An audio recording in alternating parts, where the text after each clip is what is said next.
Hey, so I was thinking let's go back and revisit the cardio subject we talked about a little bit earlier today.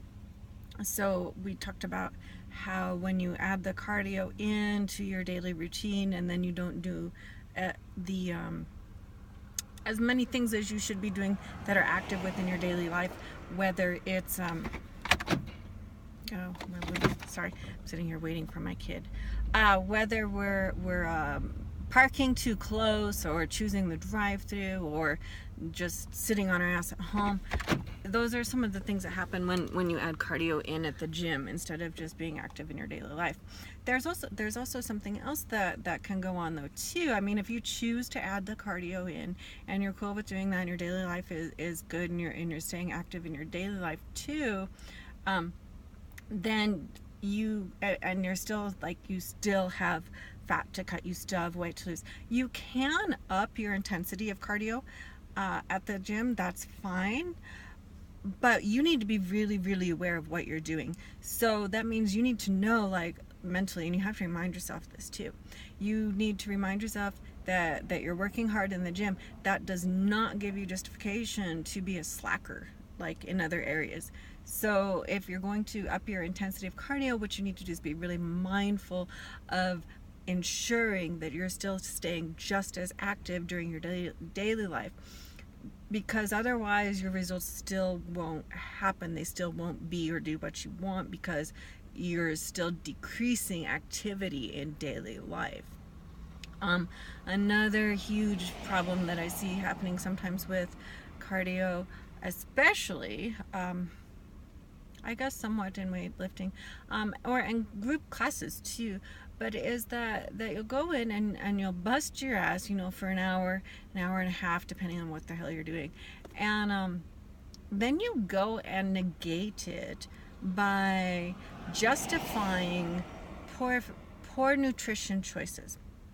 Whether it's too much food, too much fat, generally it all boils down to too much calories overall, and then you still see no progress, and you just sit there and you make this problem of cardio and food and cardio and food, and yeah, and it's not a good place to be either.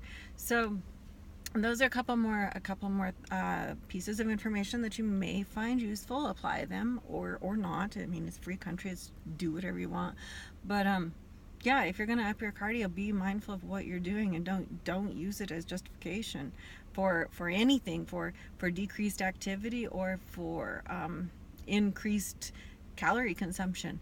Now, if you have a super super duper sedentary lifestyle, sedentary job, and you're doing cardio in place of daily activity, then that's cool, and that should actually give you some really good results, probably pretty quickly, because there's been no adaptation period to it.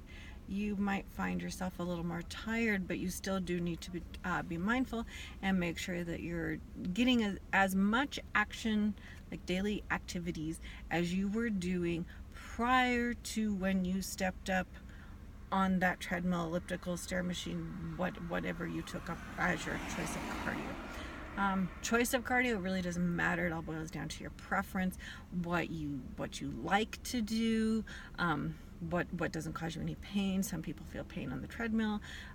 If you're able to walk outside, I actually recommend that, because it's nice to be outside. There was one other thing I just thought of really quick. It went right out of my head. Maybe it'll come back. So yeah, choose your machine of choice. Does not matter at all. Being mindful of your daily activity, keeping the daily activity up regardless of however much cardio you choose to do.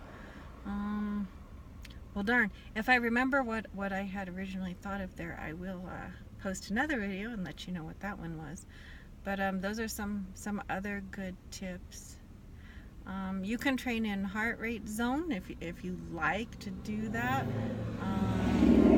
Again, that's going to boil down to, well, I mean, it's good to improve your cardiovascular health, your oxygen levels, and getting the body to work more efficiently.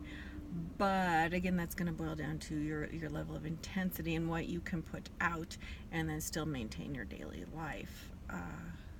Yeah, so those are things I have found really useful to be aware of and to remind myself of, because I don't want to be a slacker. I'm not a slacker.